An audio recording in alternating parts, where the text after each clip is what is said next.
In most system design interviews, there is a point where things suddenly slow down. The interviewer says, okay, let's estimate the scale. And that's where many people get uncomfortable. Not because system design is hard, but because number suddenly shows up.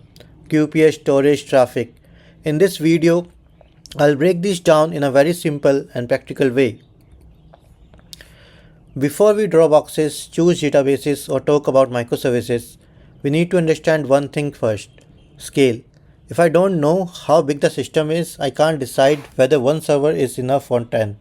I can't decide if I need caching, sharding, or CDN. So numbers don't come after design, they come before design. Let me clarify one thing early. Interviewers are not testing your math skills, they are watching how you think. Can you make reasonable assumptions? Can you explain your logic? Can you adjust when needed? If your number is not exact, that's fine. If thinking is not clear, that's what hurts. These 5 terms come up in every system design discussion. Let's walk through them one by one. People often start by saying, my app has 100 million users. That's great, but the next question is always, how many people actually use it every day? That's DAU, daily active users. If only 20% are active daily, your system behaves like a 20 million user system. Design always follow usage, not registration. QPS simply means how many requests hit your system every second. This one number tells us a lot. Do we need load balancers? How many backend instances? Will this system survive peak traffic? That's why QPS is such a key metric. In practice, systems don't run on averages. Traffic comes in bursts: morning logins, evening scrolling, sale day notification. A common rule of thumb is peak traffic is about 5 to 10 times the average. Good systems are designed for peak, not averages. Storage answers a simple question: how much data are we collecting over time? This affects whether single database is enough, whether we need partitioning, and how expensive the system becomes. Ignoring storage is how system slows get very costly. Traffic is different from QPS.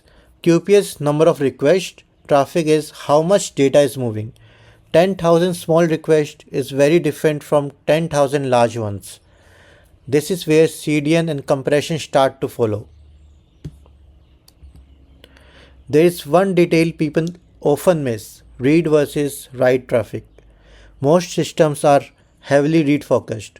Think of Instagram. You scroll hundreds of posts, but you post maybe once. That difference drives caching, replicas, and cost decisions. No matter which system design, the estimation flows stays the same: user, QPS, storage, and then traffic. Now let's walk through an example and calculate this. Let's take an example of Instagram feed. Instagram like feed. So from start we can make our assumptions. Let's say we have total users 100 million. So for daily active users, we'll consider, for example, let's say 20% are daily active users. So this will lead us to give us 20 million users. So these 20 million users will be making some requests. So for now, we'll consider per user per day request to be 5 for simplicity. Generally on a bigger system like there could be like 50 to 100 requests all easily. So total request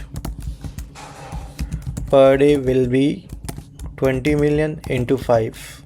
So that's around 100 million requests per day. So these are the number of requests which our system will be handling per day. Like that's in total of 100 million. So now we need to calculate the main thing, QPS. So QPS is calculated for seconds. So we should divide the 100 million by 86,400. These are the number of seconds we have. So which will approximately, I think, will come around 1200 QPS.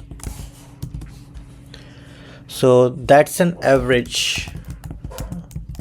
That's an average QPS which is required for our system to handle with our current assumptions.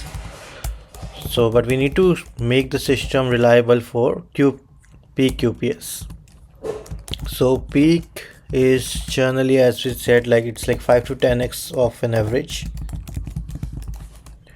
So which will be around 1200 to 5 or 1200 into 10, which will in total leads to like 6k to 12k QPS. Let's discuss storage. I'll assume each request has generated a kilobyte of 1 kilobyte of data.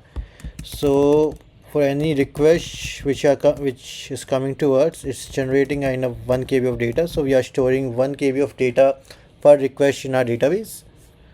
So which will result into daily storage of around 100 million into 1 KB, because we consider that we are having 100 million requests per day. So it will average out to be 100 GB per day. So that will be a kind of data if we have 20 million active users and they are making 5 requests a day. So it will result into 100 GB per day. So that's the kind of storage is required.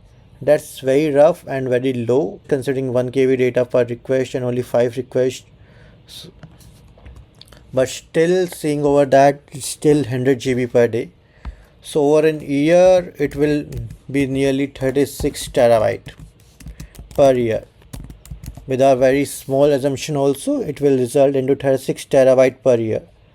So designing a system that will need that kind of a storage, and that too for a text only for right now for us, that's really huge.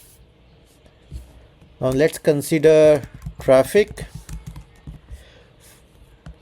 So in traffic it depends on the response size. We'll consider the response size to be, let's considering 50 KB. So in peak traffic, it will be around 10,000 into 50 KB. So that means around 500 MB per second of data we need to serve to the user. So what all this data tell us? This user data, this tell us like we have 20 million users, that's okay, but the request and the QPS is like 6k to 12 QPS. So this actually already tell us like we actually need a load balancer and scaling. So without load balancer and scaling, we'll not be able to achieve that kind of a QPS. Storage. Now the storage required per year is 36 terabyte just for 1 KB of data. So that sounds like we need a partitioning and retention also for our storage database. So that means this system will actually need partitioning, sharding and other mechanism to handle that kind of storage. Traffic. So to respond to a 500 Mbps of traffic without a CDN, it will be very expensive and there will be too much load over to our main database. So that justifies that we need a CDN.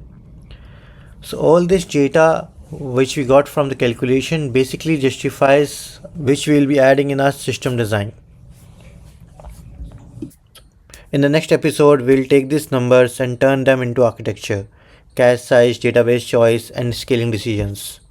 If this helped, like, subscribe, and let me know which system you want next.